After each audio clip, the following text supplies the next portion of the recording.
got a good feeling about this one. Well, that's settled.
That should do the trick. Few things satisfy like a puzzle solved.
This one's as good as solved.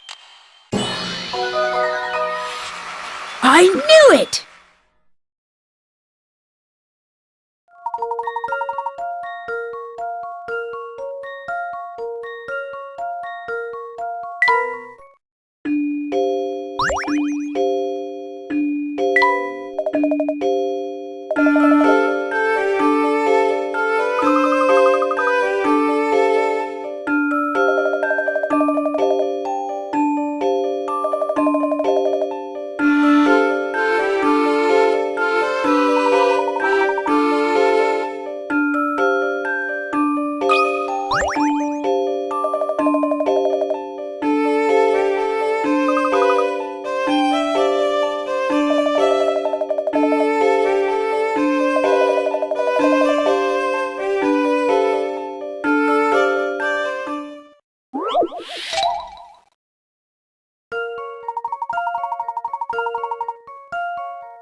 I've got a good feeling about this one.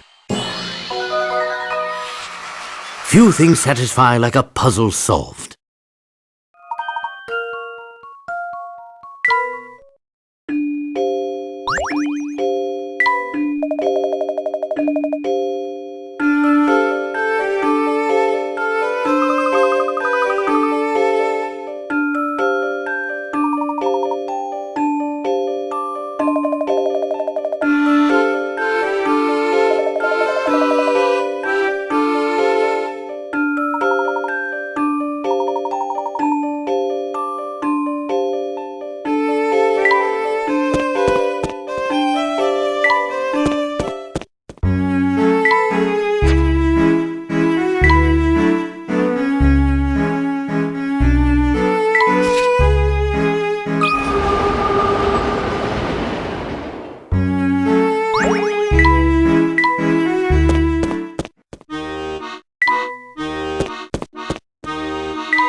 How about this?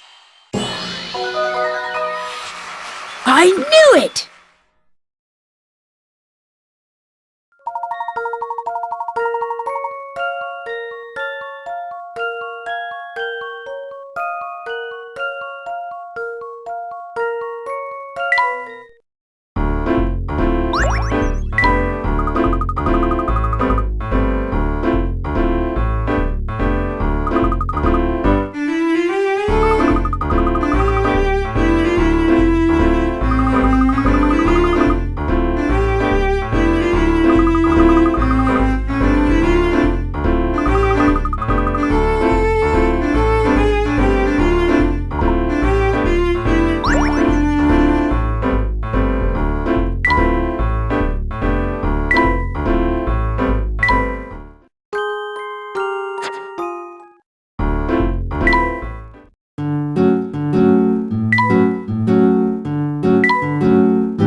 It's taken time, but I believe I've finally made sense of the bizarre events we've witnessed here.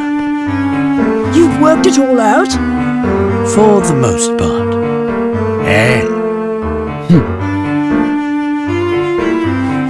Come on then, out with it! Yes, of course. I have much to say about this city and its secrets. The London we are presently in, this London of the future, is a fake. More precisely, it's a set designed to make us believe that we've traveled 10 years into the future. Because, you see, there is no time machine. Not here, not anywhere. What? We were all led to believe that the clock shop was a portal to the future. But the truth about that shop is in some ways just as bewildering. The back room of the clock shop is no time machine. It's a lift leading down into the earth.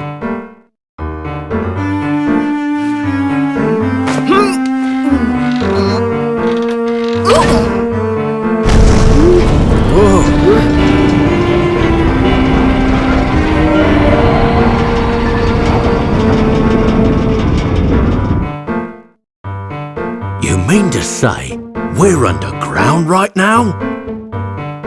Precisely. You may have heard of subterranean caverns, as some of them house ancient ruins. Some experts theorize that these caverns pepper the entire Earth. What I've seen here leads me to conclude that Dimitri used one such cavern to build this false London. It's as if we're standing in the largest film set ever created. What? I can hardly believe it. So Dimitri is behind all this then? But why? That question stumped me as well. Why would he go to such pains to make us believe we're in the future? It doesn't make sense, unless convincing people of this is the key to achieving his ultimate goal. What kind of goal requires a setup like that? It's simple. It seems that Dimitri never gave up his original dream of building a time machine. But though he poured all his energy into achieving this feat, the task was too large for one man. He needed other scientists to support his project, so he turned to the greatest minds in London. But to keep the scientists working for him, they needed to believe that they were in the future. Why? Think about it, Luke. Dimitri couldn't imprison the scientists, not in the conventional sense. After all, who knows what kind of work they would produce under those circumstances? No, Dimitri needed a different approach to compel the scientists to complete his research. The scientists had to want the time machine to work as much as Dimitri did. So he told them that they had been shot forward 10 years in time, stranded a decade from home. Dimitri misled the scientists, telling them that the time machine was an unfinished project. They thought they were stranded, and that the machine was their only hope of returning home. Ah, so that's why they were so willing to follow orders. That's all I've been able to work out. Perhaps our friend here can fill us in on the rest. I see you've caught on. Excellent work as always, Herschel. The family uses this establishment as a hideout. Therefore, it seemed a bit odd that the bartender didn't so much as raise an eyebrow when we walked in. I have to give credit where it's due. I never imagined you'd work out so much of the plan yourself. I suppose I've no choice but to shut you up for good.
I should have known I wouldn't fool you, Herschel. I've worked things out on my own this far, but I need you to help make sense of the rest. You must have had some reason for concocting a scheme this wild. I had a very good reason. It all started about 10 years ago. Bill Hawks and I were friends and colleagues. We worked in the same lab researching time travel. Our research meant everything to us. We poured our hearts and souls into uncovering the secrets of space and time. After months of progress, we had built ourselves a prototype time machine. It was finally time to test our work with a human subject. Bill thought we should use Claire as the first test subject. She was our lab assistant. I, of course, vehemently opposed this idea. I loved her too, you see. And though she didn't return my feelings, I didn't want to risk her getting hurt in the experiment. Around this time, I noticed a flaw in the design of our machine. I begged Bill to postpone the experiment, but he wouldn't hear of it. Sometime after the accident, I made a startling discovery. Unbeknownst to me, Bill had made a deal to sell the technology behind the machine's power source. Apparently, a large corporation had offered him a very impressive sum. Bill knew the machine wasn't ready for a human subject, but he needed to demonstrate its viability. We all know the tragic results of his decision. By the time I realized Bill planned to go ahead with the experiment, it was too late to stop.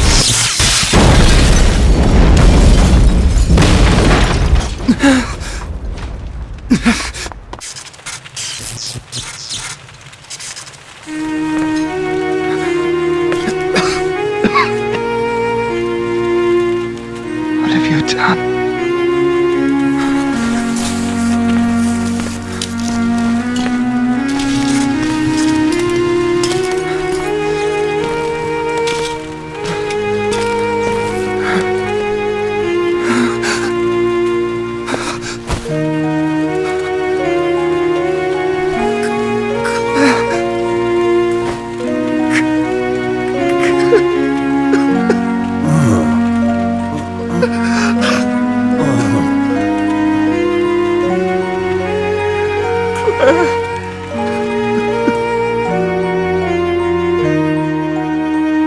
Because of Bill's greed, Claire was lost to me forever. Life is full of cruel twists. In the blink of an eye, I lost my life's work and the love of my life. To say I was a broken man would be an understatement. Bill, on the other hand, made a full recovery from his injuries. He also completed the deal with the corporation, pocketing more money than most people see in a lifetime. He used his newfound fortune to climb the political ladder to the very top. He killed Claire and was rewarded with the most powerful seat in government. If that's not a cruel joke, I don't know what it is. I can't pretend I wasn't bitter, and it was this bitterness that sent me back to my research. I thought that if I could travel to the past, I could rob Bill of all that he had won. Though, of course, there was another reason why I wanted to go back in time. To save Claire from her fate. Surely you understand, Herschel. Claire is no longer with us. There's nothing anyone can do to turn back time. Do you really believe that? I don't want to, but I do. I have just one more question for you. What is it? Someone's been using you as a pawn. Are you aware of this? What are you talking about? Someone here masterminded a scheme even more awful than yours, Dmitri. And that person is there! I think you're mistaken, Professor. No, there's no mistake here, and there's no hiding it anymore, Luke. Or should I call you Clive?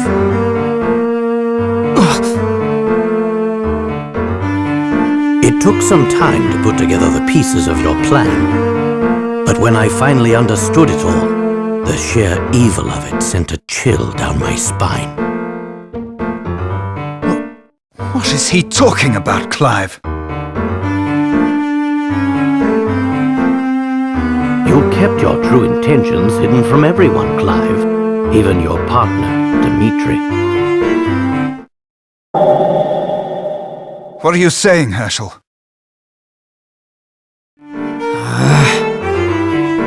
Clive was aiming for revenge on a massive scale, and you were nothing more than a pawn, Dimitri. Tremendous work, Professor! You found me out. Stop speaking in riddles, Layton. What's this all about? Clive, you lived next door to the lab that exploded 10 years ago. You were just a child then. That blast demolished half of the building you lived in. Reports indicate that 10 people were killed in the explosion, 2 of whom were your parents. It must have been a terrible shock. In the span of a few seconds, you lost your family and your home. When the initial shock wore off, it was replaced with anger. You became obsessed with exacting revenge on those who had wronged you. You were lucky enough to be adopted by a kindly woman in her golden years, Constance Dove. Miss Dove's extreme kindness was matched in scale only by the enormous fortune she possessed. You two lived quite happily as a family for a time. Sadly, it wasn't to last. Miss Dove departed from this world 5 short years later, leaving her fortune to you. Before long, you graduated from secondary school and took a part-time job at a prominent newspaper. Considering your sizable inheritance, I don't think you took the job for pocket money. You were searching for something. Using the newspaper's resources, you finally hunted down the men responsible for your misery. You knew that both Bill Hawks and Dimitri Allen were responsible for the explosion. Armed with this information, you concocted a plan to avenge your parents. First, you befriended Dimitri and convinced him to resume his research on the time machine. Then, you used your inheritance to set up this elaborate facsimile of London. With your stage in place, you used your contacts in the press to find the best scientists in the country. After all, you would need quite a bit of help to complete this time machine. You then proceeded to lure these brilliant men into your trap. However, unbeknownst to Dimitri, most of your staff were not working on the time machine. What? Clive had secretly reassigned many of the scientists to a different project. You might think of it as his pet project. We don't have all day, Layton. What was the second project? A weapon designed to cause destruction on an unimaginable scale. A weapon? Is this true, Clive?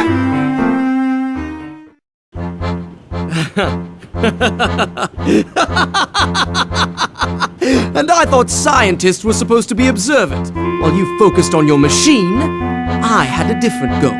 Though some may call it revenge, I prefer to think of it as justice over single-minded scientists and corrupt politicians.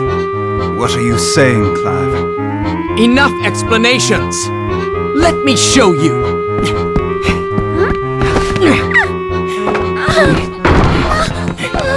Hey!